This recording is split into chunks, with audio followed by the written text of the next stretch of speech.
이 아이들은 누구지?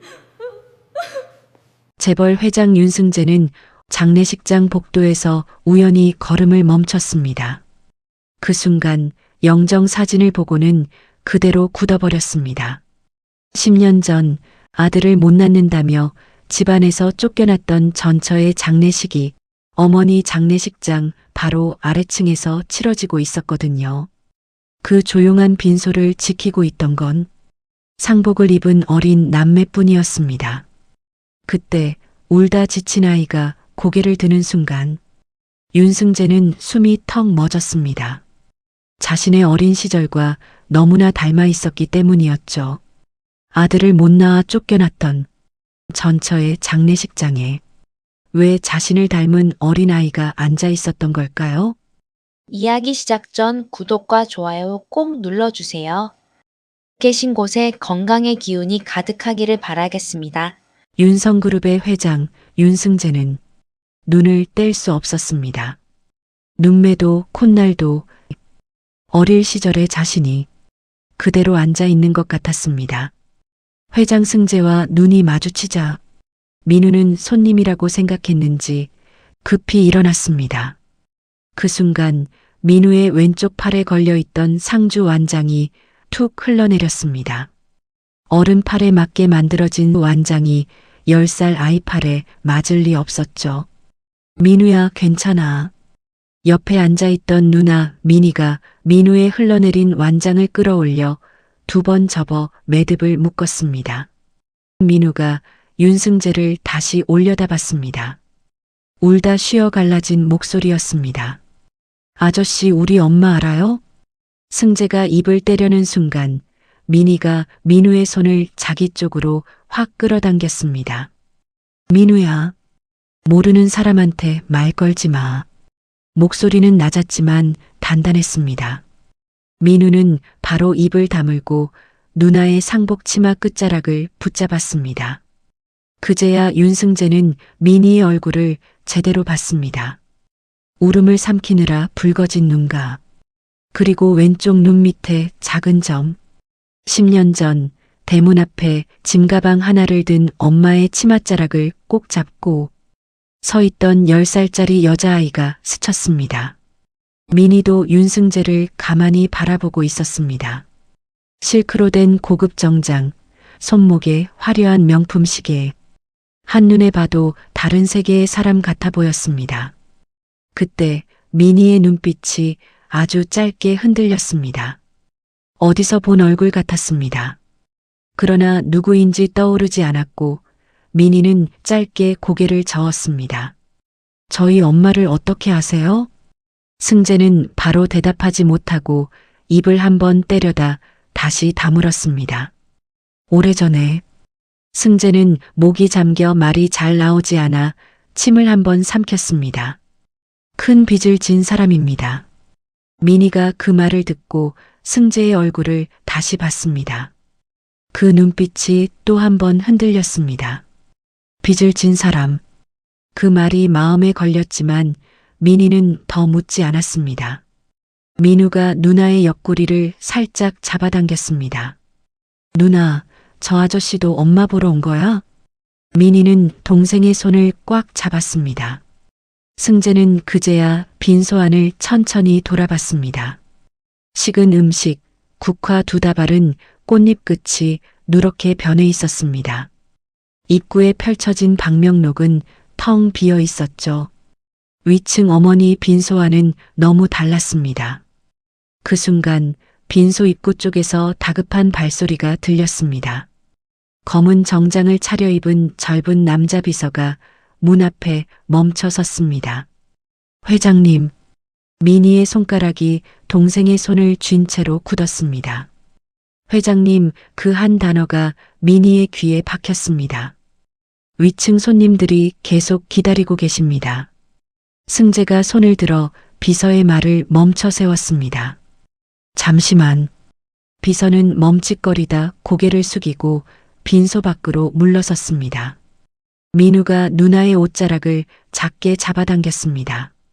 누나, 저 아저씨 높은 사람이야? 바로 그때였습니다. 빈소문이 거칠게 열렸습니다. 야, 윤민이. 내 엄마가 마지막에 들고 있던 돈봉투 어디 있어? 민희가 동생을 끌어안은 채로 본능적으로 고개를 들었습니다. 앞에 선 사람은 40대 후반쯤 되어 보이는 남자였습니다. 며칠을 그대로 입은 듯 누렇게 뜬 셔츠 깃에 손목엔 달아빠진 가짜 명품 시계가 채워져 있었습니다. 엄마의 남동생인 삼촌이었습니다. 그 뒤를 따라 들어선 여자. 삼촌의 아내 민희와 민우의 숙모가 들어왔습니다. 입술엔 빈소에 어울리지 않는 새빨간 립스틱이 발라져 있었고 한쪽 팔엔 짝이 안 맞는 큰 가죽 핸드백이 걸려 있었죠. 두 사람의 시선은 약속이라도 한 듯 영정 사진 앞에 잠시도 머무르지 않았습니다. 삼촌은 눈은 곧장 입구 옆 부의금함으로 향했고 숙모가 민희 앞으로 한 발 다가왔습니다. 숙모의 진한 향수 냄새가 민희의 코끝까지 닿았습니다. 민희가 입술을 한번 깨물었습니다. 삼촌의 손이 부의금함 뚜껑 위로 올라갔습니다. 손가락이 뚜껑을 더듬듯이 만지작거렸습니다. 이거 얼마나 들었지? 숙모가 옆에서 바짝 거들었습니다. 여보, 그거 먼저 정리해야 돼. 누가 내? 애들이네. 숙모의 손이 함 뚜껑 쪽으로 같이 올라갔습니다. 안 돼요. 민희가 자리에서 벌떡 일어났습니다. 동생의 손을 놓고 부의금함 앞으로 빠르게 다가갔습니다. 그거 손대지 마세요. 민희가 부의금함 앞으로 다가가 두 손을 함 위에 올렸습니다. 삼촌의 입꼬리가 한쪽으로 비스듬히 올라갔습니다. 야, 윤민이. 내가 뭘 안다고. 어른이 챙겨야지. 삼촌이 민희의 손을 밀어내려고 손을 뻗었습니다. 작은 어깨가 흔들렸지만 발은 한 발자국도 움직이지 않았습니다. 뒤에서 민우가 자리에서 일어났습니다. 작은 발걸음으로 누나 쪽으로 다가와 누나의 상복 치마 끝자락을 손가락으로 꼭 쥐었습니다. 누나. 민우의 목소리가 떨렸습니다. 며칠 동안 누나가 무너지지 않게 지켜본 동생이었지만 누나가 큰 소리를 낸 건 처음이었습니다. 숙모가 한숨을 한번 길게 내쉬었습니다. 아이고, 얘 좀 봐. 어른한테 이게 무슨 짓이야. 엄마가 이렇게 가르쳤니? 그러나 민희는 부의금함 앞에서 물러나지 않았습니다. 그때 빈소 입구 쪽에서 작은 인기척이 들렸습니다. 복도에 서 있던 회장 승재가 빈소 쪽으로 고개를 돌렸습니다. 위층으로 올라가려고 했던 발이 그 자리에서 멈춰서 있었습니다. 부의금함 앞에 두 팔을 벌리고 서 있는 작은 등이 보였습니다. 민희였죠. 승재의 손가락이 양복 자락을 한번 꽉 쥐었습니다. 회장님. 비서가 그 한 발을 그 자리에서 막아 세웠습니다. 회장님, 정말 가셔야 합니다. 국회의원분들 다 도착하셨고 특실에서 회장님 안 계시다고 분위기가. 승재는 비서를 보지 않았습니다. 시선이 여전히 작은 빈소 안에 꽂혀 있었습니다. 저 사람들 누구지? 낮은 목소리였습니다. 비서가 한 박자 머뭇거리다 작은 목소리로 답했습니다. 확인하지 못했습니다, 회장님. 가족으로 보입니다. 가족. 그 한 단어가 승재의 가슴 한가운데를 찔렀습니다. 가족이라고 하는 사람들이 부의금함 앞에서 어린 조카에게 손을 뻗고 있었습니다. 비서가 한 발 더 가까이 다가왔습니다. 회장님, 더 늦으시면 안 됩니다. 승재의 발이 빈소 쪽으로 한 발 더 향하다가 그 자리에서 멈췄습니다. 자기가 저 빈소 안으로 들어가서 무슨 말을 할 수 있을지 그 답이 떠오르지 않았기 때문이었습니다. 한정희의 남편이라고 말할 수도 없었고 빚을 졌다는 말은 이미 했지만 그 빚이 무엇인지조차 밝히지 못한 채였습니다. 가시죠, 회장님. 승재의 발이 그제야 천천히 빈소 반대쪽으로 움직였습니다. 복도를 걸어가는 동안에도 승재의 귀에는 아래층의 작은 목소리가 그대로 남아 있었습니다. 그때 삼촌이 한 발 뒤로 물러났습니다. 손은 걷었지만 시선은 미니의 얼굴을 보고 있었습니다. 미니야. 낮은 목소리였습니다. 아까보다 더 가라앉아 있었습니다. 내 엄마가 마지막까지 들고 있던 그 봉투 어디 뒀어? 미니의 손가락이 부익음함 위에서 한번 움찔했습니다. 누나가 병실에서 손에 꼭 쥐고 있던 거, 내가 챙기는 거 내가 봤어. 숙모가 옆에서 핸드백 끈을 고쳐 잡으며 거들었습니다. 그거 반지하 보증금이지? 어른이 맡아서 정리해줘야지. 미니가 두 사람을 번갈아 봤습니다. 입술이 한번 떨렸습니다. 봉투의 정체를 두 사람이 이미 알고 있다는 사실이 미니의 어깨를 한번 더 굳게 만들었습니다. 그거 엄마가 남긴 민우랑 저랑 살 집 보증금이에요. 목소리가 한번 갈라졌지만 곧 입술을 깨물었습니다. 뒤에서 동생이 자기 옷자락을 쥐고 있다는 게 느껴졌기 때문이었습니다. 숙모가 한숨을 길게 내쉬었습니다. 그 보증금 누가 보태줬는지 알아? 그 돈 절반은 우리 거야. 거짓말이었습니다. 엄마가 새벽 청소일과 식당 설거지를 두 곳 뛰어가며 끝까지 혼자 모은 돈이었습니다. 손이 빨갛게 부어 들어오던 엄마의 모습이 미니의 머릿속을 스쳤습니다. 병실 침대에서 그 봉투를 미니 손에 쥐어주며 가늘게 떨리던 엄마의 손도 미니야, 이거 절대 누구한테도 주면 안 돼. 너랑 민우랑 살 곳 마련해. 미니의 떨리던 목소리가 그 자리에서 단단해졌습니다. 엄마가 혼자 모으신 돈이에요. 절대 안 돼요. 숙모가 한번 짧게 혀를 찼습니다. 미니야, 너네 엄마가 너희 둘 키우면서 빚이 얼마나 쌓였는 줄 알아? 삼촌이 옆에서 슬쩍 받았습니다. 내가 사업만 다시 일어나면 너네 둘 학비고 뭐고 다 책임진다. 애들 손에 보증금 있어봐야 뭐가 되니? 그만하세요. 여기 엄마 빈소예요. 그 순간 삼촌이 한 발 옆으로 옮겨 손을 뻗었습니다. 부익음함 뚜껑 위로 손이 올라가는가 싶더니 뚜껑이 그대로 들렸습니다. 미니가 그제야 고개를 돌렸습니다. 삼촌의 손이 이미 함 안으로 들어가 휘젓고 손이 빠져나올 때 안에 든 봉투들이 한꺼번에 딸려 나왔습니다. 누렇게 변한 흰 봉투 몇 개. 며칠 동안 들어온 부의금이 전부였습니다. 삼촌이 봉투들을 자기 양복 안주머니에 그대로 쑤셔 넣었습니다. 안 돼요. 미니가 삼촌의 팔을 잡았습니다. 삼촌이 그 손을 한번 거칠게 뿌리쳤습니다. 미니의 몸이 부익음함 옆 벽 쪽으로 한 발 밀려났습니다. 미니가 부익음함 옆 벽에 한 손을 짚은 채로 거친 숨을 몰아쉬고 있었습니다. 어깨가 가늘게 떨리고 있었지만 눈물은 흐르지 않았습니다. 그 사이 숙모는 빈소 한쪽 구석으로 쳐다보고 있었습니다. 영정사진 옆 작은 상 아래에 놓여있는 검은 책가방. 숙모가 그 가방 쪽으로 한 발 다가갔습니다. 미니가 그 발걸음을 보고 그제야 정신이 든 듯 가방 쪽으로 빠르게 다가갔습니다. 그러나 숙모의 손이 이미 지퍼를 열고 있었습니다. 안에서 작은 흰 봉투 하나가 꺼내졌습니다.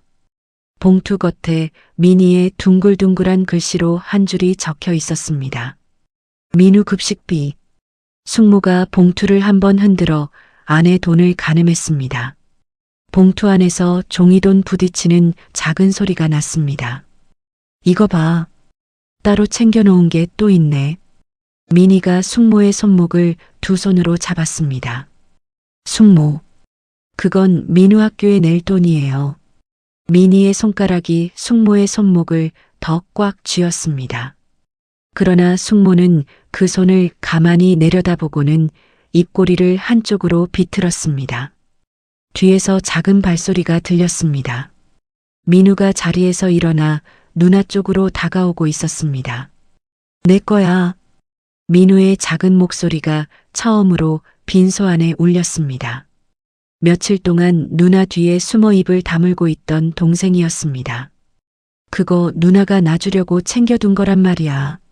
민희가 그 자리에서 동생을 한 손으로 막아 자기 뒤로 가렸습니다. 삼촌의 목소리가 처음으로 높아졌습니다. 너네 엄마가 누구 때문에 이 꼴이 됐는 줄 알기나 해? 너네 아빠가 멀쩡히 있었으면 누나가 이렇게 혼자서 새벽 청소나 다니다가 이렇게 누워 있었겠냐고. 민희의 어깨가 그 자리에서 굳었습니다. 빈소안 공기가 한순간 멎었습니다. 뒤에서 작은 목소리가 들렸습니다. 아빠, 민우였습니다. 민우가 누나의 옷자락을 잡은 채로 누나를 올려다봤습니다. 민희가 동생 쪽으로 무릎을 꿇었습니다. 동생의 두 손을 자기 두 손으로 감싸 쥐었습니다. 같은 시각 위층 장례식장 특실이었습니다. 회장 승재는 빈소에 앉아 국회의원과 마주하고 있었습니다. 국회의원이 무언가 말을 건네고 있었지만 승재의 귀에는 그 목소리가 닿지 않았습니다. 아래층에서 본 한 장면이 머릿속에서 떨어지지 않고 있었기 때문이었죠. 두 팔을 벌리고 부익음함 앞을 막고 서 있던 민희의 작고 떨리던 등. 회장님? 옆에서 비서가 작게 불렀습니다. 승재가 천천히 고개를 들었습니다. 김 비서. 낮은 목소리였습니다. 아래층 빈소 말이야. 그 두 아이 그리고 방금 들어온 그 부부까지 전부 조사해서 올려. 비서는 더 묻지 않고 고개를 한번 숙였습니다. 알겠습니다, 회장님. 승재가 다시 자기 앞에 빈 잔을 내려다봤습니다. 며칠 후 장례식이 끝나고 민희와 민우는 짐 가방을 하나씩 들고 들어선 곳은 외할머니 집이었습니다. 그러나 외할머니의 첫마디는 환영이 아니었죠. 느 삼촌이 거두자고 해서 받아주는 거지. 나는 너희 둘 보기도 싫어. 새벽 5시 반. 거울 앞에서 정장 옷매무새를 정리하던 민희가 그 자리에서 굳었습니다. 엄마의 낡은 검은 정장. 어깨가 한 뼘쯤 큰 정장이었습니다. 거울 안에 자신의 모습이 비치고 있었고 뒤로 아직 잠든 민우의 작은 등이 보였습니다. 그때 방문 앞에 외할머니가 서 있었습니다. 외할머니는 민희의 어깨에서 발끝까지 한번 천천히 훑쳤습니다. 엄마 옷 입고 어딜 가? 그 옷 입고 면접 봐봤자 누가 너 뽑겠니? 그 시간에 차라리 시집이나 가. 너 올해 20살이지. 시집갈 나이다. 민희의 손가락이 화장대 위에서 한번 움츠러들었습니다. 민희야, 내 아들, 너 삼촌이 잘 돼야 우리 집안이 사는 거야. 너 삼촌 사업 성공할 때까지 너도 보태야 할 거 아니냐. 엄마 빈소에서 부익음함을 털어간 그 삼촌. 그 삼촌의 사업에 보태라는 말이 울리고 있었습니다. 할머니, 저는 삼촌 사업이랑 상관없어요. 목소리가 작았습니다. 빈소 며칠 동안 한 번도 입에 올리지 않았던 말이 처음으로 나왔습니다. 할머니가 멈칫하더니 다시 말했습니다. 너 어디서 말댔구야? 뒤에서 작은 기척이 들렸습니다. 민우가 눈을 비비며 일어나 앉아서 누나와 할머니를 번갈아 봤습니다. 민희가 동생 쪽으로 다가가 무릎을 굽히고는 머리맡에 챙겨둔 도시락 가방을 동생 손에 쥐어줬습니다. 민우야, 학교 갈 준비하자. 민우의 작은 손이 도시락 가방을 받았습니다. 민희는 현관에서 민우의 작은 운동화를 먼저 신겨주고는 자기 발에는 엄마가 마지막까지 신던 검은 구두를 꺼냈습니다. 문을 열자 새벽 공기가 얼굴에 차가웠습니다. 민희는 면접을 보러 가기 위해 지하철을 2번 갈아타고 서울 강남 한복판에 내렸습니다. 지하철 출구로 올라오니 고개를 한참 들어야 꼭대기가 보이는 거대한 유리 빌딩이 눈앞에 있었습니다. 정문역 검은 대리석에 큰 글씨로 윤성그룹이라고 새겨져 있었습니다. 미니가 회전문을 밀고 로비에 들어섰습니다. 천장이 보이지 않을 만큼 높았고 정장 차림 직원들 구두 소리가 대리석 바닥에 또각또각 울렸습니다. 엄마의 헐렁한 정장과 한 치수 큰 검은 구두를 신은 미니가 그곳에 서 있었습니다. 이곳에 어울리지 않는다는 사실이 발끝에서부터 천천히 차올랐지만 미니는 그 자리에서 멈추지 않았습니다. 면접 시작까지 10분이 채 남지 않았습니다. 미니의 발걸음이 더 빨라졌습니다. 엘리베이터로 급하게 향했습니다. 그 순간 쾅! 옆에서 걸어오던 누군가와 어깨가 정통으로 부딪혔습니다. 미니의 몸이 한쪽으로 휘청했고 면접 서류 몇 장이 대리석 바닥 위로 흩어졌습니다. 죄송합니다. 미니가 무릎을 굽혀 서류를 줍기 시작했습니다. 한 치수 큰 구두가 무릎을 굽히는 사이 한 번 더 헛돌았습니다. 손가락이 바닥에 서류를 한 장씩 빠르게 모으는 동안 위에서 그림자 하나가 그 자리에 멈춰 있었습니다. 마지막 서류를 집어들고 미니가 천천히 고개를 들었습니다. 단정하게 빗어넘긴 머리, 손목에 채워진 묵직한 명품 시계. 며칠 전 엄마 빈소에 왔던 그 남자였습니다. 미니의 손가락이 서류 위에서 그대로 멈췄고 승재의 얼굴도 그 자리에서 굳어 있었습니다. 며칠 만이었습니다. 무언가를 떠올린 듯한 그러나 차마 입에 올리지 못하는 복잡한 감정이 두 사람 사이를 한번 가로질렀습니다. 승재의 손이 자기도 모르게 미니 쪽으로 한번 움직였습니다. 서류를 같이 집어주려는 모양이었지만 손은 중간에서 멈췄습니다. 빈소에 미니가 먼저 입을 뗐습니다. 작은 목소리였습니다. 오셨던 분. 승재가 입을 떼려는 순간이었습니다. 회장님. 옆에 따라붙은 비서가 한 발 앞으로 나섰습니다. 회의 1분 남았습니다. 이사님들 다 도착하셨습니다. 승재가 비서를 돌아보지 않고 여전히 미니를 보고 있었습니다. 회장님? 비서가 한 번 더 재촉하자 승재의 발이 그제야 비서 쪽으로 천천히 옮겨졌습니다. 미니가 서류를 비닐봉지 안에 다시 담으며 자리에서 일어났습니다. 멀어지는 승재의 뒷모습이 보였고 비서가 옆에서 무언가 보고하는 소리가 들렸지만 그 말은 귀에 들어오지 않았습니다. 회장님. 빈소에서 한 번 들었던 그 호칭이 다시 한번 귀에 박혔습니다. 그날 엄마 영정 앞에서 큰 빚을 졌다고 말했던 그 남자가 윤성그룹 본사 한가운데에서 회장님이라 불리고 있었습니다. 엘리베이터 문이 닫히는 모습을 본 미니가 비닐봉지를 한 번 더 끌어안고 다시 엘리베이터 쪽으로 빠른 걸음을 옮겼습니다. 5층 콜센터 면접 대기실 문을 열고 들어선 순간 미니의 발걸음이 멈췄습니다. 100명 가까운 지원자들이 의자에 앉아 있었습니다. 미니가 비어있는 끝자리로 조용히 걸어가 앉았습니다. 면접까지 5분 남았을 때 옷매무새를 마지막으로 정리하려고 화장실에 다녀오기 위해 자리에서 일어났습니다. 화장실 거울 앞에 서서 옷매무새를 정리하고 있는데 화장실 앞에서 떠드는 소리가 들렸습니다. 또래의 지원자들이었습니다. 두 사람은 자판기 믹스커피를 마시며 작은 목소리로 이야기를 시작했습니다. 근데 아까 그 까만 정장 입은 애 봤어? 옷 너무 낡았던데. 아, 봤어. 어디서 빌려 입었나? 무슨 비닐봉지를 들고 왔어. 손 씻는 물소리가 두 사람의 작은 웃음에 섞였습니다. 미니의 손이 거울 모서리를 짚은 채 그 자리에서 멈췄습니다.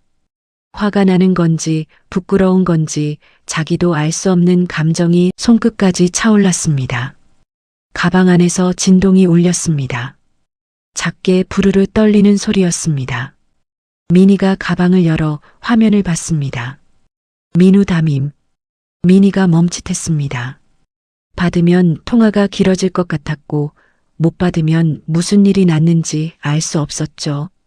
두 가지 마음이 동시에 가슴 안쪽에서 한번 부딪혔습니다. 결국 전원 버튼을 눌러 무음으로 바꿨습니다. 가방 안에 다시 넣었습니다. 면접 끝나고 바로 받자고 속으로 한번 다짐했습니다. 잠시 후 면접관 셋이 긴 테이블 너머에 앉아 있었습니다.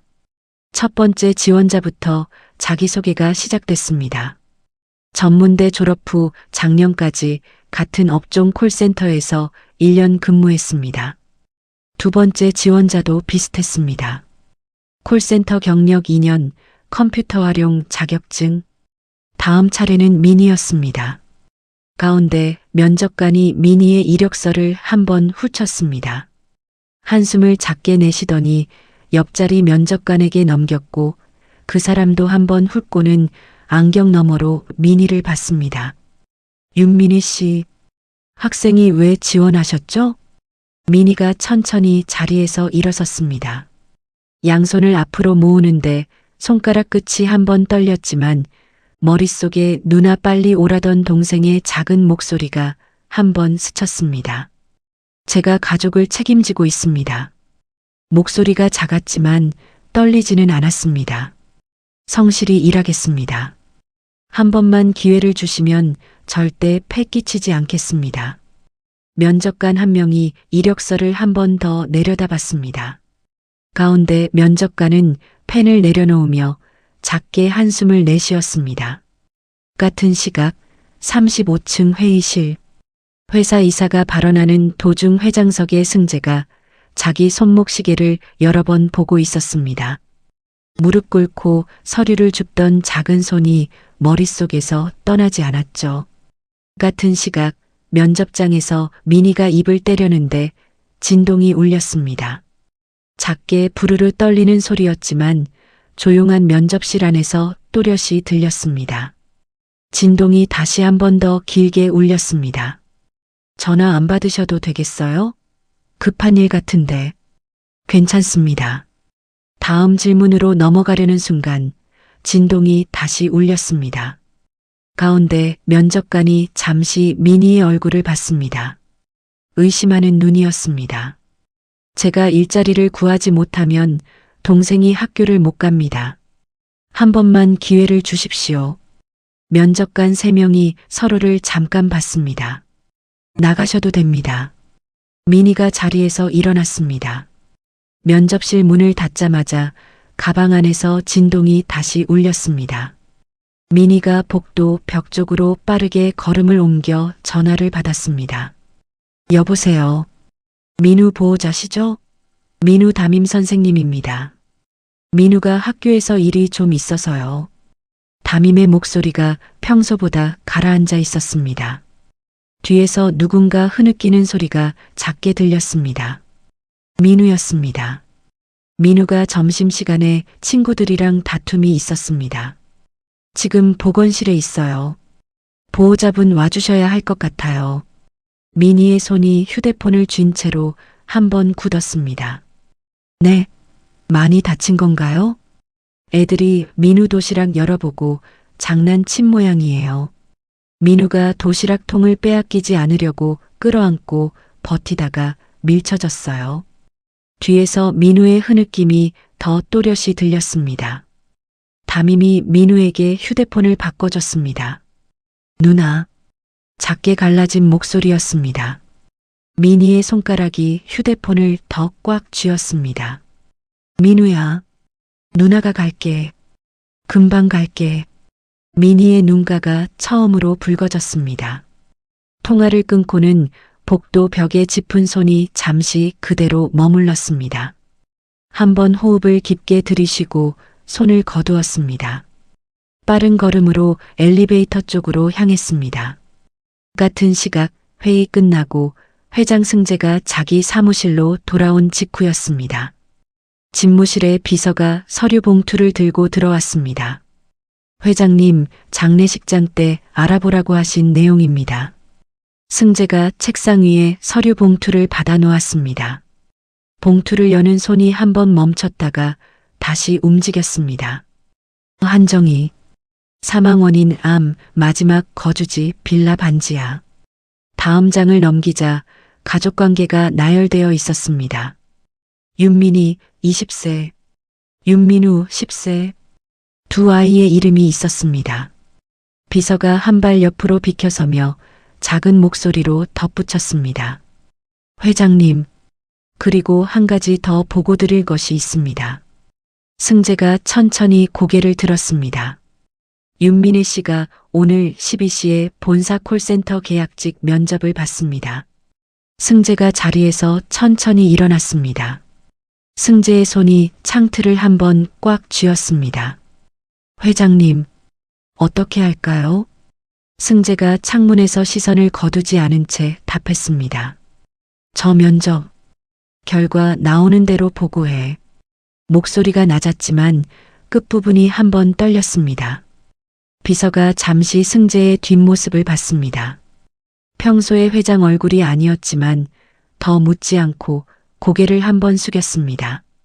며칠이 흘렀습니다. 면접실을 나서던 미니에게 합격 통보가 온 건 그 주 금요일이었습니다. 월요일 아침 윤승그룹 1층 안내데스크 앞에 미니가 서 있었습니다.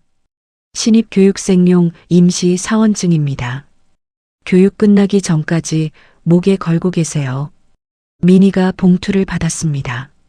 안에서 하얀 플라스틱 카드가 나왔고 작은 사진 옆에 이름 3글자가 인쇄되어 있었습니다. 윤민희. 미니가 그 이름을 손끝으로 한번 쓸어봤습니다. 가슴 안쪽이 한번 작게 떨렸지만 미니는 사원증주를 목에 천천히 걸었습니다. 교육실에 들어서니 동기 20명 가까이가 책상 앞에 앉아 있었습니다. 고객님, 잠시만 기다려 주시겠습니까? 죄송합니다. 확인 후 안내드리겠습니다. 오전 내내 같은 멘트를 반복했습니다. 미니가 헤드셋을 끼고 한 줄 따라 말했습니다. 며칠 동안 잠을 제대로 못 잔 탓에 첫 멘트에서 목소리가 한번 살짝 갈라졌지만 곧 진정시켰습니다. 쉬는 시간 미니는 휴대폰을 꺼내 달력을 확인했습니다. 월급날 빨간 동그라미가 이미 찍혀 있었습니다. 한 칸 옆에는 민우 생일이었습니다. 그 옆에 작은 글씨로 작년에 적어둔 메모가 그대로 남아 있었습니다. 작년 이맘때 편의점에서 초코파이 한 봉지에 초 한 개를 사들고 반지하 방으로 돌아가던 길이 한번 머릿속에서 스쳤습니다. 미니가 그 메모를 손가락으로 한번 지웠습니다. 그 자리에 3글자를 천천히 입력했습니다. 올해는 케이크. 화면을 한참 들여다보다가 휴대폰을 다시 가방 안에 넣었습니다. 오후 교육 중간 즈음 강사가 갑자기 미니를 불렀습니다. 윤민희 씨? 지금까지와는 다른 톤이었습니다. 네. 잠깐 1층 안내데스크에서 연락이 왔어요. 보호자분이 오셨다는데. 미니의 손가락이 헤드셋 줄을 쥔 채 그 자리에서 굳었습니다. 한철수 씨라고 하시는데. 삼촌이라고. 미니가 천천히 자리에서 일어났습니다. 빨리 다녀오세요. 엘리베이터 안에서 1층 버튼을 누르는 손가락이 한번 떨렸습니다. 표시등이 5층에서 4층, 3층으로 천천히 내려가는 사이 심장이 빠르게 뛰기 시작했습니다. 여기까지는 오지 않을 거라고 생각했는데 엄마 장례식이 끝난 이후 한 번도 연락이 없었습니다. 엘리베이터 문이 열리는 순간 삼촌이 안내데스크 직원과 무언가 한참 실랑이를 하다가 엘리베이터 문이 열리는 소리에 천천히 고개를 돌렸습니다. 미니와 눈이 마주치자 삼촌이 반갑다는 듯 한쪽 손을 크게 들어 흔들었습니다. 미니야, 여기야, 여기. 로비를 지나가던 직원 2~3명이 그 목소리에 고개를 돌렸습니다. 미니가 빠른 걸음으로 삼촌 쪽으로 다가갔습니다. 삼촌, 여기 왜 오셨어요? 목소리가 작았습니다. 삼촌이 안내데스크 쪽을 한번 흘긋 보고는 일부러 더 큰 목소리로 답했습니다. 내 엄마 장례 내가 치렀잖아. 정리할 게 있는데 너 회사 취직했다더니 연락도 없고. 민희의 손이 사원증주를 한번 꽉 쥐었습니다. 여기서 이러지 마세요. 왜? 회사 사람들은 내 사정 알면 안 돼? 삼촌은 일부러 한 톤 더 높였습니다. 민희가 주변을 한번 둘러봤습니다. 교육장에서 같이 교육 듣던 동기들이 마침 점심시간에 식당에서 돌아오던 길이었습니다. 그중 두세 명의 시선이 민희 쪽으로 쳐다보고 있었습니다. 수치심과 분노가 동시에 차올랐지만 민희는 그 두 감정 중 어느 것도 얼굴에 드러낼 수 없었죠. 삼촌, 밖에서 얘기해요. 목소리가 작았지만 단단했습니다. 삼촌의 팔을 잡지는 않았습니다. 잡으면 더 큰 소란이 날 것 같았기 때문입니다. 삼촌이 못 들은 척 그 자리에서 다시 입을 떼려는 순간이었습니다. 삼촌 제발이요. 민희가 한 번 더 불렀습니다. 그제야 입꼬리를 한쪽으로 올리며 어슬렁어슬렁 로비 구석 소파 쪽으로 자리를 옮겼습니다. 민희가 그 뒤를 따라갔습니다. 로비 구석 소파에 삼촌이 자리를 잡고 앉았습니다. 민희는 서 있었습니다. 야, 윤민이 앉아. 이게 취업했으면서 말도 안 하고. 민희가 천천히 소파 끝에 앉았습니다. 너 이제 월급 받는다며. 내 엄마 아플 때 병원 데려간 게 누군데. 사업 잘 되면 2배로 돌려줄 거야. 거짓말이었습니다. 민희는 그 말을 따지지 않았습니다. 따지면 삼촌이 더 큰 목소리로 받아칠 것을 알고 있었습니다. 삼촌, 부의금함에서 가져가신 돈, 민우 급식비부터 돌려주세요. 민희가 처음으로 직접 말을 꺼냈습니다. 그 순간 삼촌이 자리에서 벌떡 일어났습니다. 손이 민희의 팔 쪽으로 한번 올라가려는 그 순간이었습니다. 같은 시각 42층 회의실 옆 복도였습니다. 비서가 승재에게 한 발 다가왔습니다. 손에 든 휴대폰 화면을 한번 확인하고 작은 목소리로 보고했습니다.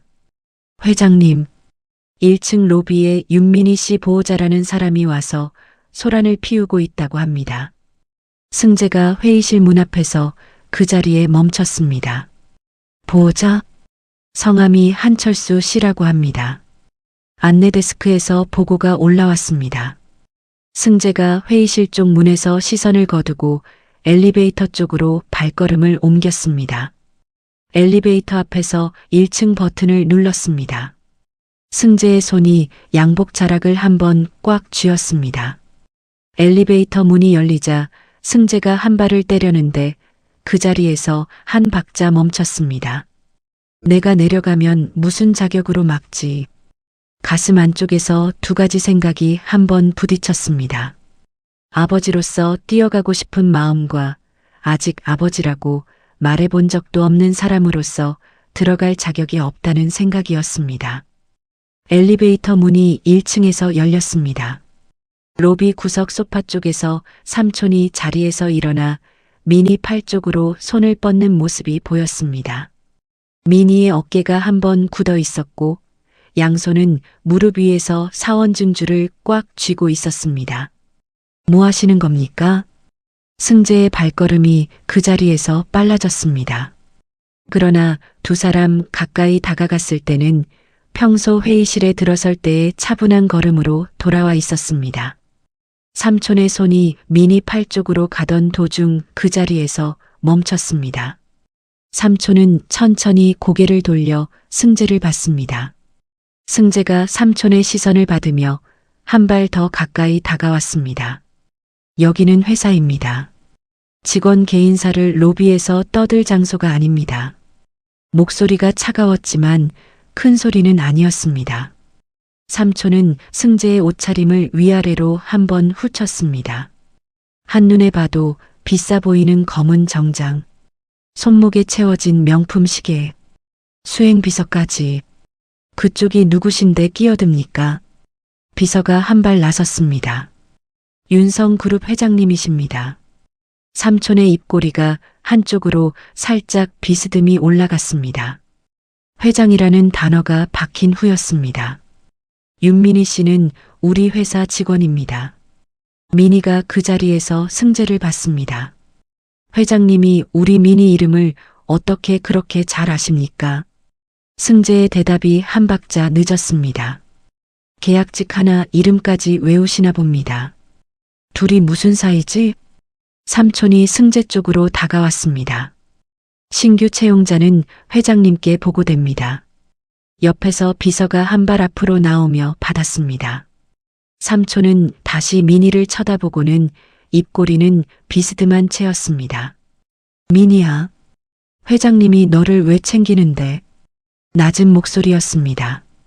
그러더니 갑자기 손바닥을 한번 탁 마주치며 자세를 풀었습니다.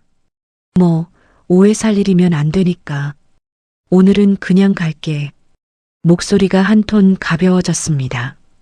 민희야, 월급날 다시 보자. 민희가 입을 때려는데 삼촌이 먼저 등을 돌렸습니다. 삼촌의 발걸음이 회전문 쪽으로 천천히 옮겨졌습니다. 가는 도중 한번 승재 쪽을 흘긋 돌아봤습니다. 입꼬리는 여전히 비스듬한 채였습니다. 로비에 잠깐 정적이 들어찼습니다. 민희가 천천히 자리에서 일어났습니다. 승재도 민희를 보고 있었습니다.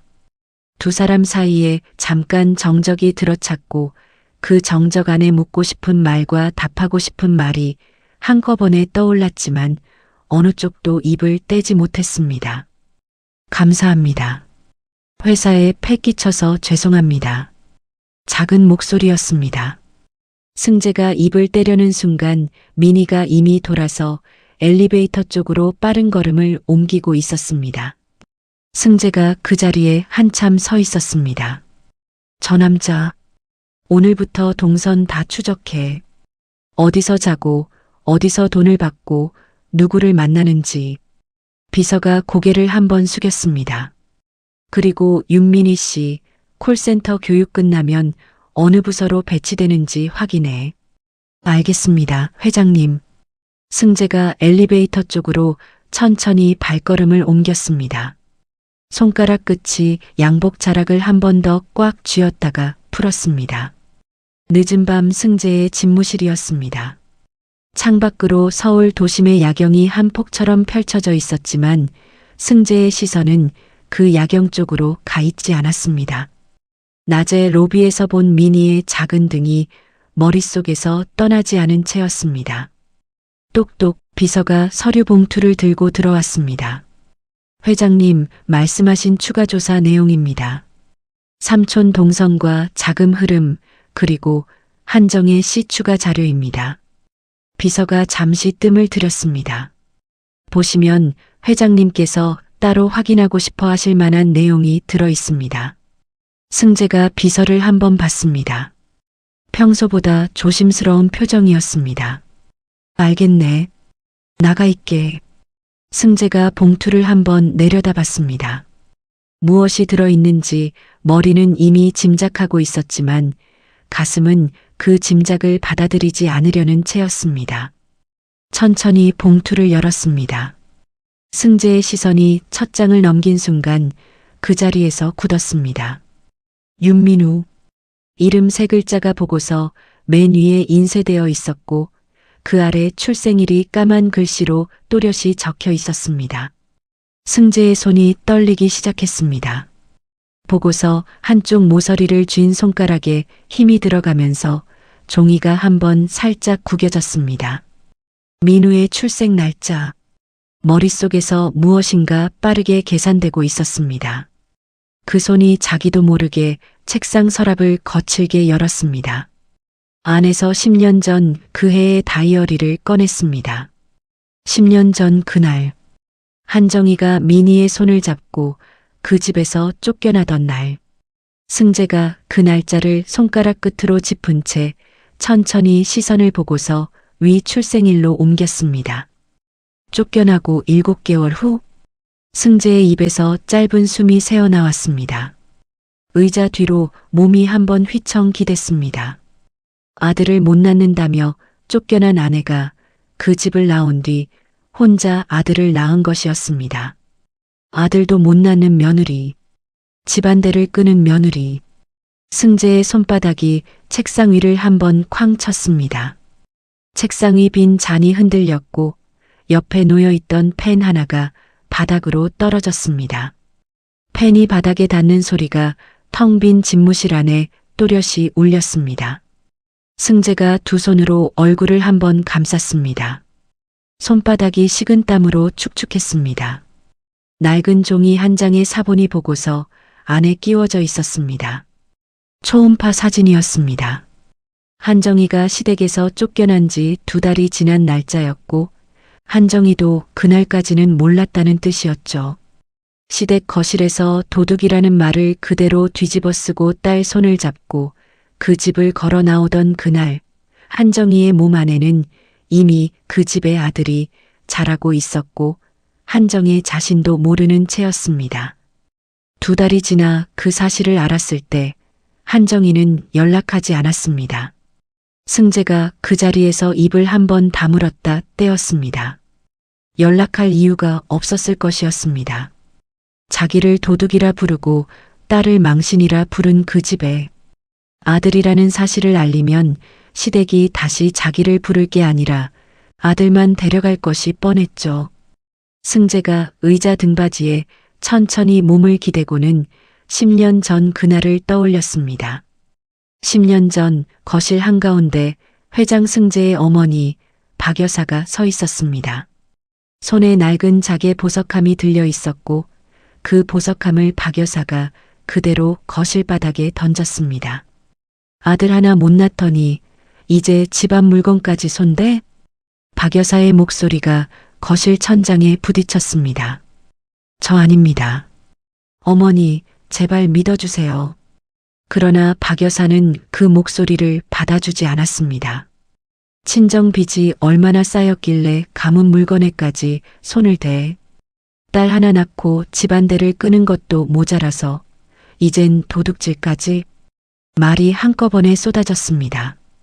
그 옆에 10살의 미니가 엄마의 치맛자락을 두 손으로 꼭 잡고 서 있었습니다. 작은 손가락이 치맛자락 위에서 한번 미세하게 떨렸지만 놓지 않았습니다. 승재는 거실 한쪽에 서 있었습니다. 한정희가 천천히 고개를 들어 승재를 바라봤습니다. 그 시선이 승재의 얼굴 위에서 한참 머물렀습니다. 승재가 입을 떼려고 했습니다. 그러나 입이 떨어지지 않았습니다. 시선이 자기도 모르게 발끝으로 떨어지고 그 자리에서 한 발자국도 움직이지 못했습니다. 박 여사가 한 번 더 한정희를 향해 말했습니다. 딸 하나 낳고 집안 망신시킨 애까지 데리고 나가. 다시는 이 집 문턱 넘지 마. 현관문을 나가는 동안 누구도 두 사람을 붙잡지 않았습니다. 10년 전 그날 그 거실에서 한정희를 끝까지 믿지 않았던 사람은 시어머니만이 아니었습니다. 자기 자신도 그중 한 명이었습니다. 아들을 못 낳아서 쫓겨난 게 아니리 아들을 품은 채 쫓겨난 것이었습니다. 승재가 다시 보고서를 확인했습니다. 한정희는 민우를 낳은 직후 위암 진단을 받았고 두 아이들을 삼촌의 집으로 보냈습니다. 그러나 암보험금을 삼촌이 사업에 쏟아부어 망하면서 민희는 중학교 때부터 신문 배달, 고등학교 때는 야간 편의점에서 새벽 2시까지 일했습니다. 승재가 자리에서 벌떡 일어났습니다. 문 쪽으로 향했습니다. 가야 했습니다. 지금 당장 민희에게, 민우에게. 문고리에 손이 닿았지만 그 자리에서 손이 멈췄습니다. 내가 내 아버지다. 그러나 그 말을 어떻게 해야 할지 알 수 없었습니다. 민우에게 가서 내가 내 아들이라고 말할 수 있을까? 그 사실을 어떻게 그 작은 얼굴 앞에서 꺼낼 수 있을까? 혼란스러웠습니다. 승재의 손이 문고리 위에서 한번 떨렸습니다. 민희에게 가서 내가 내 딸이라고 말할 수 있을까요? 신문 배달을 다니고 야간 편의점에서 새벽 2시까지 서 있는 동안 아빠는 어디에 있었는지, 이제 와서 무슨 자격으로 이제 와서 그 이름 앞에 아버지라는 단어를 갖다 댈 것인지 떠오르지 않았습니다. 승재의 시선이 문고리 위에서 떨어지지 않았습니다. 자기가 비워둔 그 10년의 무게를 그 두 아이 앞에서 무엇으로 갚을 수 있을지, 어떤 말로 채울 수 있을지 머릿속에서 답이 떠오르지 않았습니다. 한정희에게는 사과조차 할 수 없었습니다. 쫓겨나던 날 거실에서 마지막으로 바라보던 그 시선에 끝내 한마디도 하지 않은 채 10년 동안 새벽 청소와 식당 설거지를 다니고 위암 진단을 받고도 두 아이 손을 놓지 않고 마지막까지 누구에게도 손을 벌리지 않은 채 빈소의 두 다발 누런 국화 앞에 누워 있었습니다. 승재의 손이 문고리에서 천천히 떨어졌습니다. 손이 그대로 자기 얼굴로 올라갔습니다. 두 손바닥이 얼굴을 한번 감쌌고 그 사이로 짧은 숨이 한번 새어나왔습니다. 미안하다. 10년 동안 한 번도 입에 올린 적 없는 그 한마디가 빈 집무실 안에 그대로 울렸습니다. 며칠이 흘렀습니다. 벽 달력에는 빨간 동그라미가 2개 그려져 있었습니다. 민희 첫 월급날. 그리고 그 옆에 민우 생일 케이크 사기. 민우가 그 달력 앞에서 손가락으로 케이크 사기 글자를 한번 만져봤습니다. 누나가 새벽에 새로 쓴 글자였습니다. 똑똑. 문 두드리는 소리가 났습니다. 민우야, 삼촌이야. 누나는 회사 갔지? 민우가 문을 천천히 열었습니다. 삼촌이 신발을 제대로 벗지 않은 채 한 발을 안으로 들였습니다. 시선이 방 안을 한번 빠르게 훑었습니다. 삼촌이 달력 쪽으로 걸음을 옮겼습니다. 민희가 첫 월급 받는 날이네. 목소리가 한 톤 가라앉았습니다. 시선이 옆 글자로 옮겨졌습니다. 케이크? 누나가 너한테 케이크 사준대? 웃음끝이 비스듬히 올라갔습니다. 민우야, 누나가 한 달 월급으로 케이크 사주고 나면 뭐가 남는지 알아? 월세 내야지, 너 급식비 내야지. 그거 사면 누나 또 굶는다. 부드러운 목소리였지만 한 문장 한 문장이 민우의 작은 가슴을 한 번씩 눌렀습니다. 삼촌이 식탁 쪽으로 다가와 회사 서류를 손으로 들춰보려는 순간이었습니다. 민우가 그 자리에서 두 손으로 서류를 가슴 앞으로 끌어안았습니다. 보지 마세요. 작은 목소리였지만 흔들리지 않았습니다. 삼촌의 입꼬리가 비스듬히 올라갔습니다. 민우야, 누나한테 전해. 첫 월급 받으면 삼촌한테 먼저 와서 의논하라고. 신용대출도 쉽게 받을 수 있다고. 삼촌이 알아봐 줄게.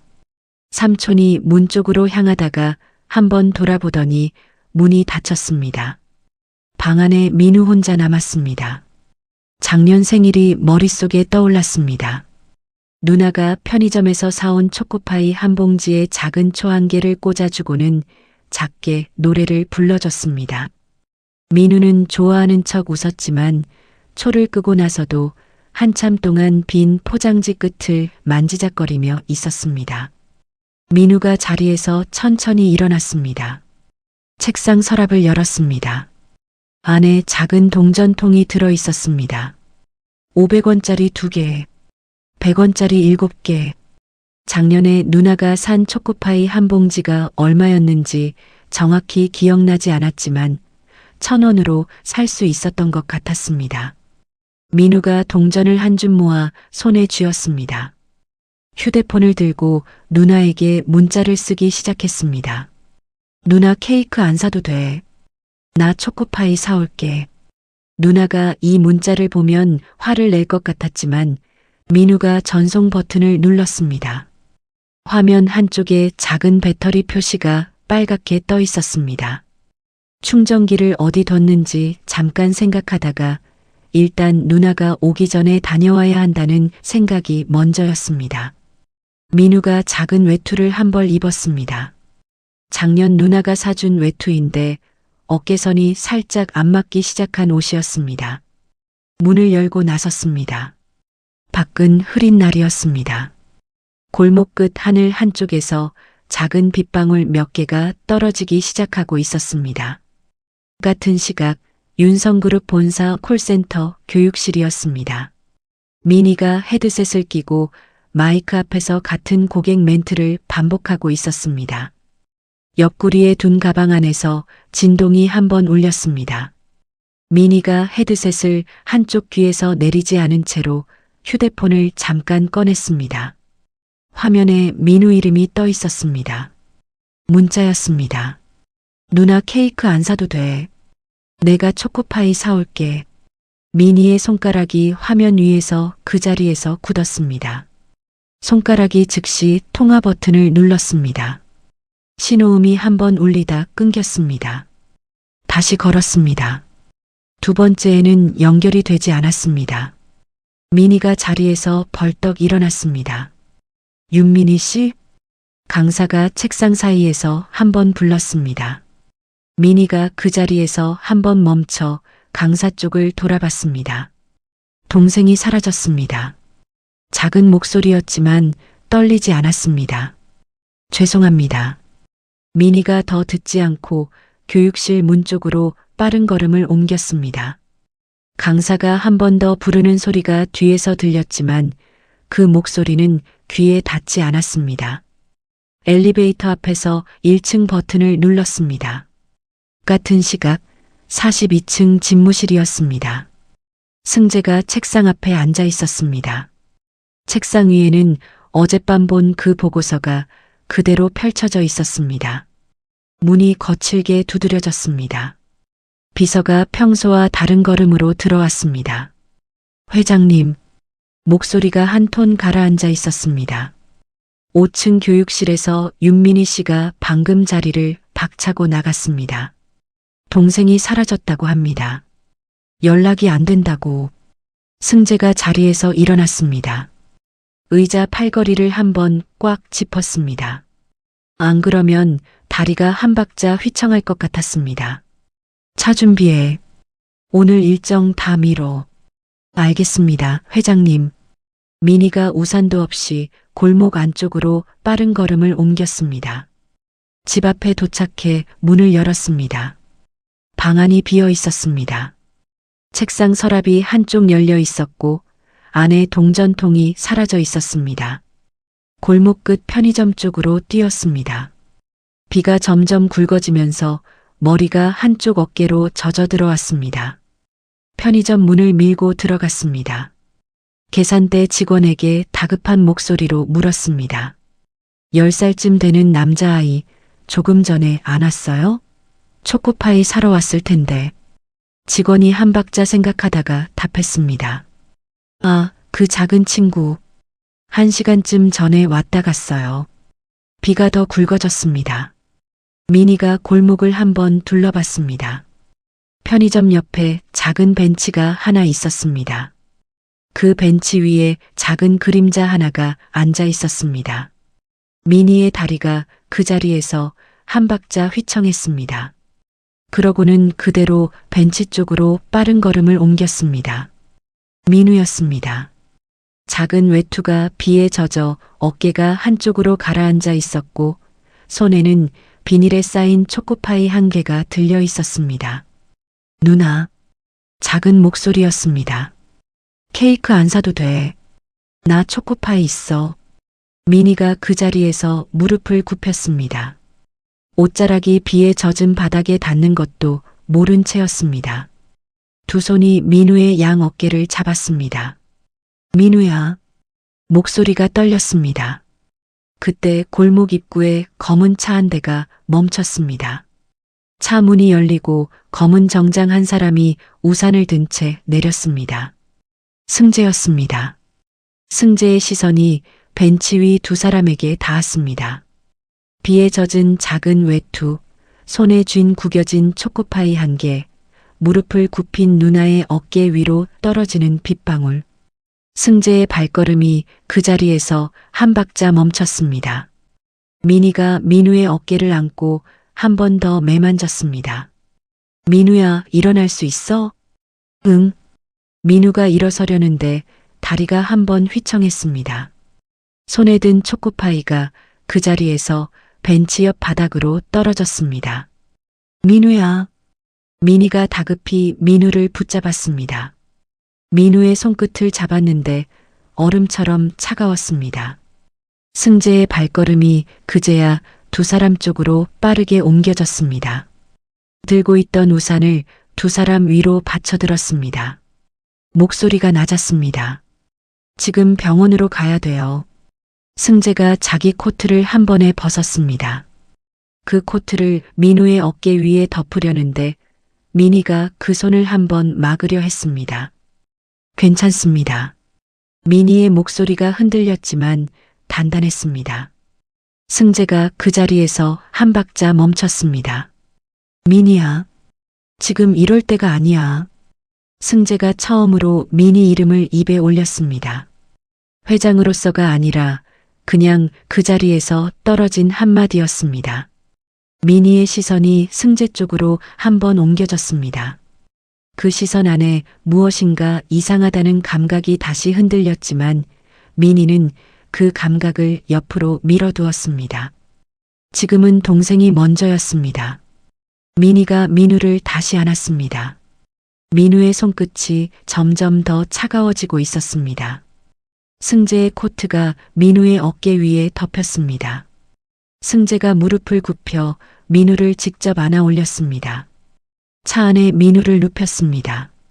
민희가 그 옆에 올라탔습니다. 민우의 손을 두 손으로 감싸 쥔 채였습니다. 차가 출발했습니다. 비서가 앞자리에서 휴대폰으로 어디론가 빠르게 연락을 했습니다. 네, 회장님 차량입니다.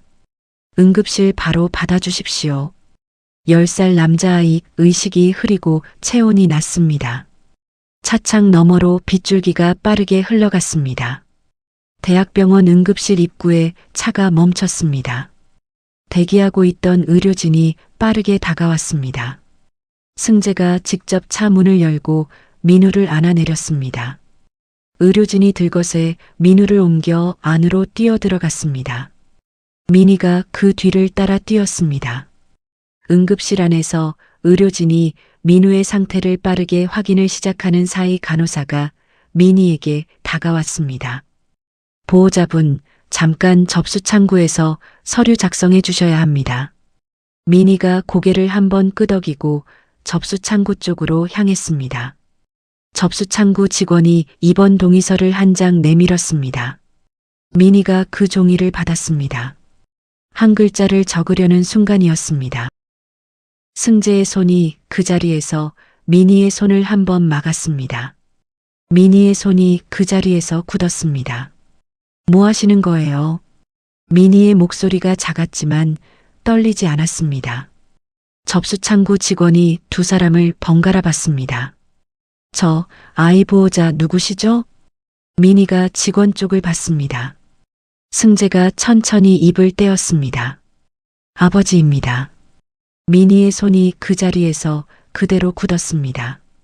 펜이 손가락 사이에서 한 번 미끄러져 종이 위로 떨어졌습니다. 민희가 천천히 고개를 돌려 승재 쪽을 봤습니다. 네. 목소리가 작았습니다. 승재가 민희의 시선을 받았습니다. 입을 다시 떼는데 한 박자가 걸렸습니다. 그리고 민희, 내 아버지이기도 하다. 민희의 손이 접수창구 가장자리를 한 번 짚었습니다. 안 그러면 그 자리에서 휘청할 것 같았습니다. 며칠 동안 가슴에서 흔들리던 그 감각의 답이 한 번에 그 자리에서 떨어졌습니다. 빚을 진 사람이라던 그 한마디, 그 빚이 무엇이었는지 그제야 한 번에 이해됐습니다. 민희가 한참 동안 말을 못했습니다. 접수창구 위에 한 손을 짚은 채로 그 자리에 서 있었습니다. 응급실 안쪽에서 간호사 한 명이 두 사람 쪽으로 다가왔습니다. 민우 학생 보호자분, 처치실로 잠깐 들어와 주실 수 있을까요? 동해 받을 게 몇 가지 있어서. 간호사의 시선이 두 사람을 한 번 훑었습니다. 누구를 호명하는지 잠깐 헷갈리는 표정이었습니다. 아버님께서 잠깐 같이. 간호사가 승재 쪽을 봤습니다. 그 한 단어가 떨어지는 순간 미니의 어깨가 한번 굳었습니다. 아버님, 미니가 처음으로 승재 쪽을 똑바로 봤습니다. 아버지란 그 단어를 지금 여기서 쓰시는 거예요. 승재가 입을 때려는데 미니가 한 번 더 말을 이었습니다. 미니야, 미안하다. 승재의 목소리가 작았습니다. 그 한마디가 응급실 복도 한가운데에 떨어졌습니다. 이제 와서 무슨 의미가 있어요? 미니가 천천히 고개를 돌렸습니다. 민우 옆에 있어야 해서 가볼게요. 돌아가세요. 미니가 그 자리에서 등을 돌렸습니다. 승재가 한 발 따라가려 했습니다. 그러나 미니가 한 박자 멈춰 돌아보지 않은 채 한마디를 더 했습니다. 따라오지 마세요. 낮은 목소리였습니다. 승재의 발이 그 자리에서 멈췄습니다. 병원 응급실 복도 끝이었습니다. 자판기 옆에 그림자 하나가 멈춰 서 있었습니다. 삼촌이 민우 처치실 쪽을 한참 동안 보고 있었습니다. 복도 너머에서 의사 한 명이 응급실 직원에게 말하는 목소리가 또렷이 들렸습니다. 윤민우 군 보호자라는 윤승재 회장님 명의로 정정됐습니다. 삼촌의 시선이 그 자리에서 굳었습니다. 삼촌의 입꼬리가 한쪽으로 천천히 비스듬히 올라갔습니다.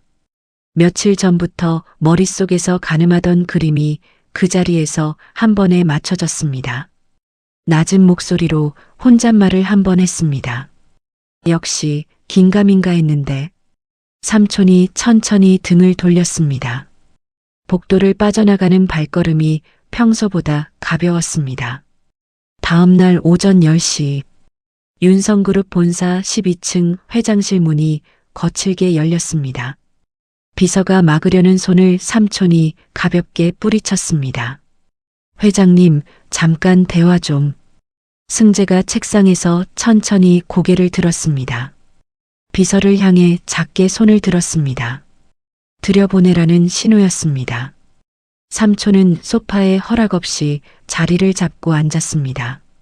다리를 한번 꼬고는 손을 가지런히 무릎 위에 올렸습니다. 먼저 인사가 늦었습니다. 민우 외삼촌 한철수입니다. 목소리가 어제까지와 완전히 다른 톤이었습니다. 제 누나가 그 집에서 쫓겨난 뒤 저희가 10년 동안 그 두 아이를 거뒀습니다. 누나 약가, 민우 분유, 미니 학비 다 저희가 보탰지요. 거짓말이었습니다. 그러나 삼촌의 입에서 그 거짓말이 매끄럽게 흘러나왔습니다. 승재가 의자 팔걸이를 한번 짚었습니다. 손가락 끝에 힘이 들어갔지만 표정은 움직이지 않았습니다. 계속 말씀하시지요. 삼촌이 가죽 가방에서 종이 한 장을 꺼냈습니다. 10년 동안 저희가 키운 값이 있습니다.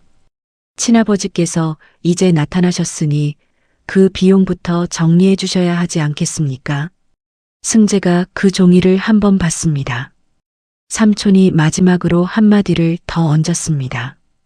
그리고 이건 그냥 말씀드리는 건데요. 요즘 기자들이 재벌가 혼외자 이야기를 좋아하더군요. 죽은 전처, 숨겨진 아들, 외면한 남편. 기사로 나가면 윤성그룹 주가가 얼마나 빠질지 회장님이 더 잘 아실 겁니다. 승재가 한참 동안 삼촌의 얼굴을 봤습니다.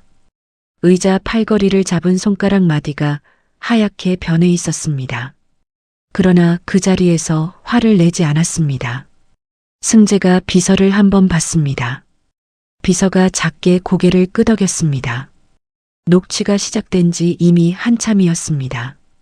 승재가 비서에게 짧게 한마디 했습니다. 파일 가져와. 비서가 옆방에서 두꺼운 봉투 하나를 들고 들어왔습니다. 테이블 위에 가지런히 내려놓았습니다. 뭡니까, 그게? 삼촌이 한번 헛웃었습니다. 승재가 봉투에서 첫 번째 종이 묶음을 꺼냈습니다. 삼촌의 입가에서 헛웃음이 사라졌습니다. 한정혜 씨 사망 다음 날 인출된 한정혜 씨 명의 보험금. 그 돈이 한철수 씨 사업 계좌로 입금된 기록. 삼촌의 손가락이 무릎 위에서 한번 굳었습니다. 승재가 그 종이를 한번 가볍게 두드렸습니다. 민우 초등학교 비상 연락망. 보호자란에 한정의 이름과 민희 이름만 있습니다. 당신 이름은 단 한 줄도 없습니다. 어린이집 시절 보호자 4일란에 적힌 이름은 전부 윤민희. 한정혜 씨 입원 동의서 보호자란도 전부 윤민희. 당신이 보호자였다는 기록은 20년 동안 단 한 장도 없습니다. 삼촌이 자리에서 일어나려 했습니다. 이건 다 회장님 쪽에서 만든 자료지 않습니까? 목소리가 한 톤 올라갔습니다. 승재가 마지막 묶음을 꺼냈습니다. 당신 사업계좌 채권자 명단 7군데에서 추심 중입니다. 그중 2군데는 한 달 안에 형사 고발 예정이고요. 승재가 그제야 자리에서 천천히 일어났습니다. 제가 10년 동안 비워둔 자리에 당신이 들어와 있던 것. 그게 죽을 만큼 부끄럽습니다. 승재가 한 발 삼촌 쪽으로 다가왔습니다. 민희한테, 민우한테 다신 얼씬도 하지 마. 삼촌이 회장실을 나오자 문 앞에 검은 정장 2사람이 서 있었습니다. 법무팀이었습니다. 그 옆에 정복 차림 경찰 2명이 같이 서 있었습니다. 삼촌의 발이 그 자리에서 멈췄습니다. 뭡니까? 비서가 차분한 목소리로 받았습니다. 한철수 씨, 한정혜 씨 사망 후 보험금 횡령, 미성년자 협박, 갈취 혐의로 조사 협조 요청입니다. 민우가 내 조카요. 내 핏줄이라고. 그 이름이 입에서 나오는 순간 승재의 표정이 그 자리에서 굳었습니다. 승재가 삼촌 쪽으로 한 발 더 다가왔습니다. 목소리가 처음으로 한 톤 낮게 가라앉았습니다. 그 이름 다시 입에 올리지 마십시오. 법무팀 한 명이 삼촌의 어깨를 짚었습니다. 같이 가시지요. 삼촌이 끌리듯 회장실 밖으로 나갔습니다. 문이 닫혔습니다. 회장실 안에 잠시 정적이 들어찼습니다. 승재가 책상 쪽으로 천천히 걸음을 옮겼습니다. 의자에 다시 앉지 않은 채 한 손을 책상 모서리에 짚었습니다. 손가락 끝이 그 자리에서 한번 떨렸습니다. 비서가 작은 목소리로 보고했습니다. 민희 씨, 지금 병원에 계십니다. 회장님. 승재가 천천히 고개를 들었습니다. 지금 가자. 목소리가 낮았습니다. 대학병원 6층 소아병동 복도였습니다. 민희가 자판기 앞 작은 의자에 앉아 있었습니다. 무릎 위에 2손을 가지런히 모은 채였습니다. 어제부터 잠을 1시간도 못 잔 얼굴이었지만 등은 평소처럼 곧았습니다. 승재가 복도 끝에서 천천히 다가왔습니다. 민희가 고개를 들어 한번 봤습니다. 잠깐 앉아도 되겠니? 승재의 목소리가 작았습니다. 민희가 답하지 않았습니다. 승재가 한 칸 떨어진 옆 의자에 천천히 앉았습니다. 용서해달라고 아나마. 승재가 먼저 입을 떼었습니다. 그 시간을 내가 무엇으로 갚는다고 해도 갚아지지 않는다는 거 안다. 그러니까 용서해달라는 말은 안 한다. 민희의 시선이 무릎 위 자기 손가락 위에서 한번 움찔했습니다. 민희야.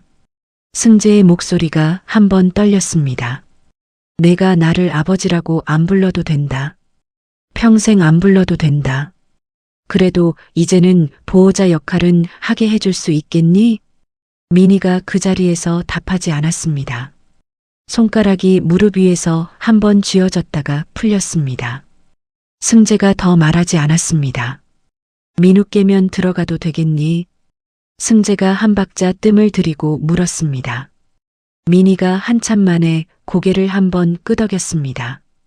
아주 작게. 병실 안이 조용했습니다. 민우가 침대에 누워 있었습니다.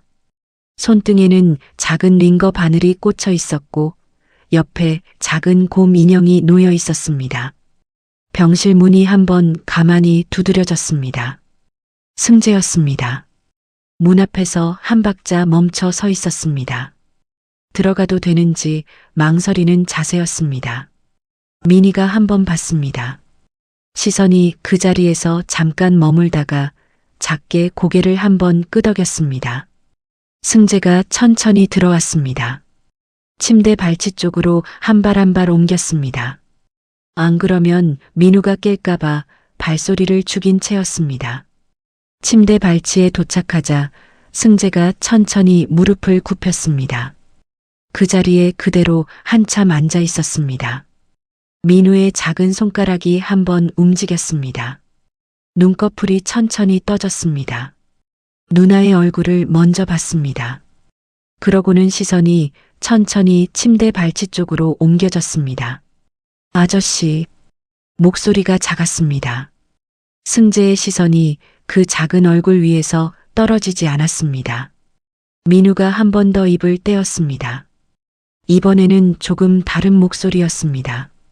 아빠, 병실 안에 그 한마디가 그대로 떨어졌습니다. 작은 물음표가 붙은 한마디였습니다. 승재가 그 자리에서 한 박자 굳었습니다. 입을 떼려는데 입이 떨어지지 않았습니다. 승재가 천천히 무릎으로 침대 쪽에 다가왔습니다. 민우의 작은 손이 먼저 움직였습니다. 손가락 끝이 승재의 손등 위에 한번 살짝 닿았습니다. 승재의 손이 그 자리에서 한번 떨렸습니다. 민희가 그 장면을 봤습니다.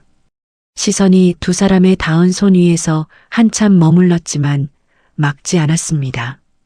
병실 안에 작은 숨소리만 남았습니다. 이틀이 지났습니다. 민우가 퇴원하는 날 오후였습니다. 승재가 민우 손을 잡고 서 있었습니다. 매대 위에 작은 케이크가 놓여 있었습니다. 한 손에 들어가는 작은 케이크였습니다. 두 사람이 천천히 민희가 앉은 테이블 쪽으로 걸음을 옮겼습니다. 민희가 그 모습을 봤습니다. 누나, 작은 목소리였습니다. 이번에는 진짜 케이크야. 민희가 천천히 고개를 한번 끄덕였습니다. 승재가 라이터로 초에 불을 붙였습니다. 민우가 두 손을 모았습니다. 누나의 눈을 한번 보고 그 옆에 승재를 한번 봤습니다. 생일 축하 노래 부를까? 승재가 작은 목소리로 한 줄 불렀습니다. 민희도 따라 한 줄 불렀습니다. 작년 생일에는 편의점 초코파이 하나를 반으로 나눠 먹었습니다. 초 하나를 꽂아놓고도 민우는 마치 진짜 케이크인 것처럼 웃어주었죠. 그때 민희는 속으로 수십 번 말했습니다. 내년엔 꼭 진짜 케이크를 사줘야지. 동생 생일에 미안하다는 말 대신 축하한다는 말만 해줘야지. 그 약속이 이제야 작은 테이블 위에 놓여 있었습니다. 민희는 포크로 아주 작은 조각을 떠서 민우 입가에 가져갔습니다.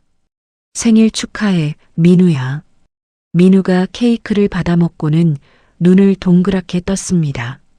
진짜 맛있다. 그 한마디에 민희의 입가가 아주 조금 흔들렸습니다. 승재는 그 모습을 말없이 바라보았습니다. 그날 저녁 민우는 새집 현관 앞에서 신발을 벗다가 멈췄습니다. 승재의 집이었습니다.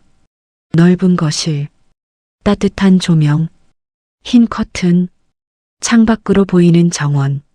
민우는 신발 한 짝을 손에 든 채 한참 서 있었습니다. 누나, 우리 여기서 자도 돼? 그 말에 민희의 가슴이 조용히 내려앉았습니다. 민희는 민우의 어깨에 손을 올렸습니다. 응, 앞으로 여기서 잘 거야. 민우는 그제야 신발을 가지런히 벗었습니다. 그날 밤 민우는 새 방에서 쉽게 잠들지 못했습니다. 침대가 너무 푹신해서였습니다. 이불이 너무 따뜻해서였습니다. 창문 틈으로 찬바람이 들어오지 않아서였습니다. 민우는 몇 번이나 몸을 뒤척이다가 조용히 문을 열었습니다. 민희가 식탁 앞에 앉아 있었습니다. 노트북 화면에는 수능 원서 접수 안내 페이지가 떠 있었습니다. 민희는 화면을 바라보고만 있었습니다. 누군가에겐 평범한 일이지만 그런데 민희에게는 낯선 칸들이었습니다. 민우가 조용히 다가왔습니다. 누나 공부해? 민희는 놀라서 화면을 닫으려다가 멈췄습니다.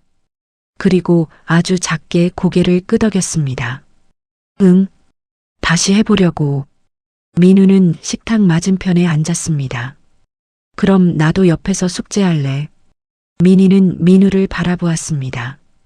그래, 같이 하자. 잠시 뒤 승재가 조용히 거실로 나왔습니다. 그는 식탁 앞에 앉은 두 아이를 보았습니다. 승재는 다가가 안아주고 싶었지만 그저 주방으로 들어가 따뜻한 우유 두 잔을 데웠습니다. 컵을 식탁 위에 조심스럽게 내려놓았습니다. 민희는 컵을 내려다보았습니다. 아직 아버지라고 부르지도 않았지만 이것만으로도 승재에게는 너무 큰 시작이고 행복이었습니다. 세 사람 모두 가족이라는 이름 앞에서 조금씩 서툴렀습니다. 겨울이 깊어질 무렵 민희는 수능 접수 확인서를 출력했습니다.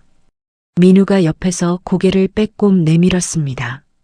누나, 이제 대학생 되는 거야? 민희는 피식 웃었습니다.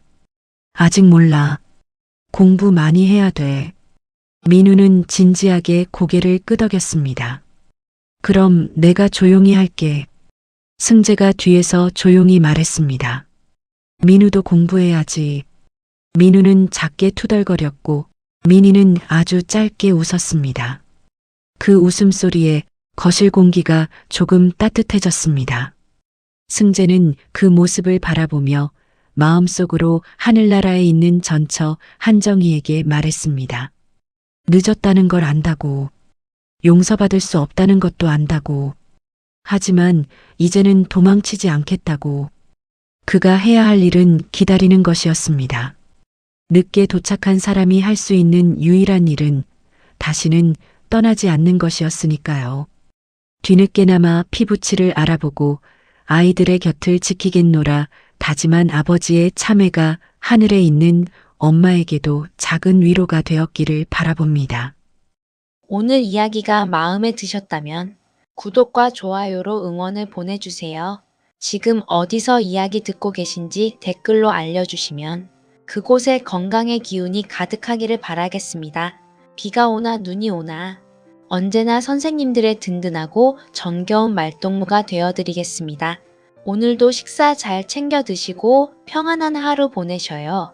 지금까지 도란도란 인생 스토리였습니다.